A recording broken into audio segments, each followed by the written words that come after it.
We all know and love a storied musical rivalry or two, be it Beatles versus Stones, Liam versus Noel, Vi versus Yngwie, or even the rap battle scene at the end of Eminem's biopic 8 Mile. While all of these examples date back a good few decades, music rivalries and showdowns of skill have been appreciated long before those examples took place. Harlem in the 1920s and 30s was no different. One venue frequented by dancers and good time seekers anticipating electrifying musical sparring was called the Savoy Ballroom. Throughout that time period, music at the Savoy was dominated by the powerhouse drummer and band leader, Chick Webb.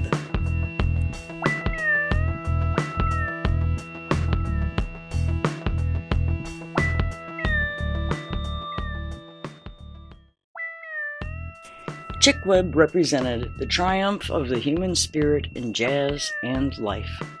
Hunchbacked, small in stature, almost a dwarf with a large face and broad shoulders, he fought off congenital tuberculosis of the spine in order to become one of the most competitive drummers and band leaders of the big band era.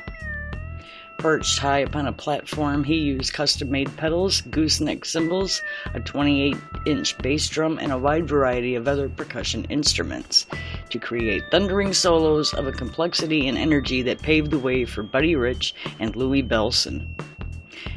Webb did not get a fair shake on records. Decca's primitive recording techniques could not adequately capture his spectacular technique and wide dynamic range. He could not read music, but that didn't stop him either, for he memorized each arrangement flawlessly. Although his band did not become as influential and revered in the long run as some of its contemporaries, it nevertheless was feared in its time for its battles of the bands in Harlem's Savoy Ballroom, a famous encounter with the high-flying Benny Goodman outfit at its peak that left the latter band drained and defeated.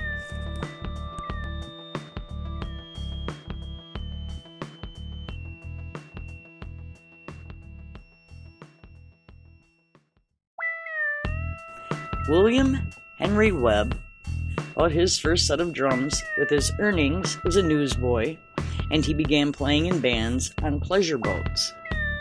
After moving to New York in 1925, he led bands in various clubs before settling in for long regular runs at the Savoy, beginning in 1931.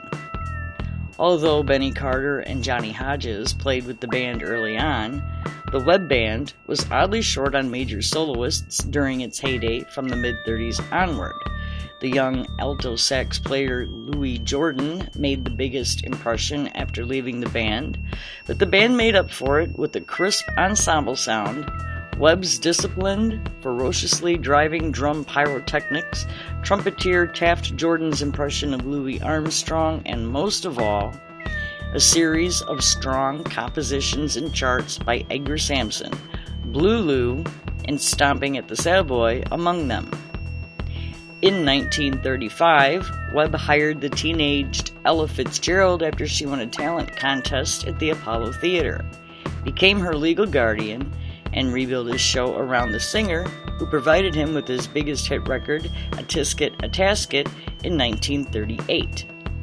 The band's fame continued to grow, fueled by its reputation as a giant killer in the Savoy battles and a continuous string of Decca 78s that featured such irresistible numbers as Tain't What You Do, It's the Way That You Do It, and the B-side of Tasket, Liza. But Webb's precarious health began to give way, and after a major operation in Johns Hopkins Hospital in Baltimore, he died.